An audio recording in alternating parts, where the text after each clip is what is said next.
Hello guys, for today's video. So magbugha ta og kahoy karon guys kay maglata ta og bulalo. So guys, wa man tay kahoy din, wala man tay masugo din. Minga man ang tindahan. So na ako diri sa bodega guys. So nakita man ko kahoy nga dako kay ganhi nga wa gid bugha. So lisod pug kini ako isugnod no nga dako man kay ni.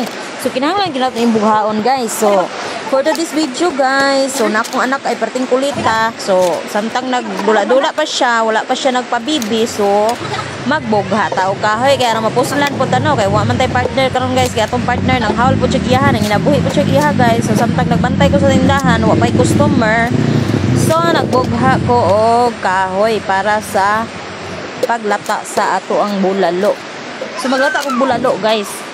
So mo ni guys, gibanatan akong bugha ang kahoy pero sakit na kay akong likod ug ang akong kamot guys. Wa ta kabalo kung sa pila ang pamaol nato ani ugma. So gibanatan ko na ako ning bugha guys. Bahalag madugmok-dugmok ning kahoy basta kay madugmok gagmay ning nakog kuha guys. So lisod pud guys no nga ato ni sugnod ni perting dakuan. So ato gining banatan og bugha. So for this video guys, hapit na tanahuman og bugha. So sayang man sad ning kahoya guys kay taud-taud na gid pud na ako ni nakit-an din ha niya. So mantalang wa man gid mi aksa. So katong panahon nga niadto ko og sentro sa halupitan. Di paningkamutan yun ako guys nga makapalit gyud ko atsa bahala gamay. So mo ni karon guys, so napuslan ra gid ang atsa nga among gipalit para magamit namo sa pagbugha sa mga kahoy guys kay lisod kay gyud ug way atsa guys. Tanawa gud ni guys oh. Dako kay kahoy guys pero lisod jud kayo sa bughaon kay perti man pud yun ning dakuha gyud. Oh, di ba? So atong pamaulan ni ugma guys, sobra pa gyud. So pero ato gining tiwason. Humano yun na akong batang gamay guys. Dati gid ko kulit niya. Sige siya pangutana kung nahumana ba daw kung bugha. So ako po siya kitubag tanawa daw nahumana ko. Ingan po siya wala. O di ba?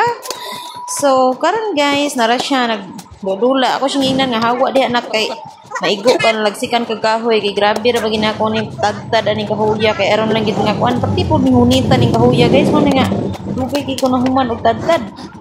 Sige lang kay goodbye bulalo gini karon guys, mahuman ko aning tadtad. Ako ditong latan tong bulalo uno nako nga baka kay nakapalit ko kaning baka tong paglaag nako sa tabuan. So mao to karon pa nako ning lutuon kay nga may kahoy lisod pag dito na kulatan sa gasol. So pagtipong kalasa no. So karon guys ay hapit na maganahuman. Atin ni banatan og tadtad ni hantud bahalag magdugmok-dugmok ni basta kay mahuman ako ning bugha. O di gid ko suguan ning pagbugha-bugha kahoy guys pero mga tuwa lang yung mga makatabang ko dagamay sa kung ginsakban o kaubanan na dito balay. So bakaya man nato ning buluhato nila. So ato rin tabangan. So bonay guys, ako siyang gibugha. Hinahinay na ginako guys. Ako ra gyud siyang gikuan. Pero muna dali sa kuso gani guys. Wala ko kasabot. Ako ang gibali-bali ang kahoy kay para pud nga pauyon-uyon kung aha ko dapat magbuak. So mo ni guys, gamay na lang siya. Gibanatan nila kung maayo guys kay aron bumahuman gid ni. Nya wala pa man gid customer. So mo ni guys.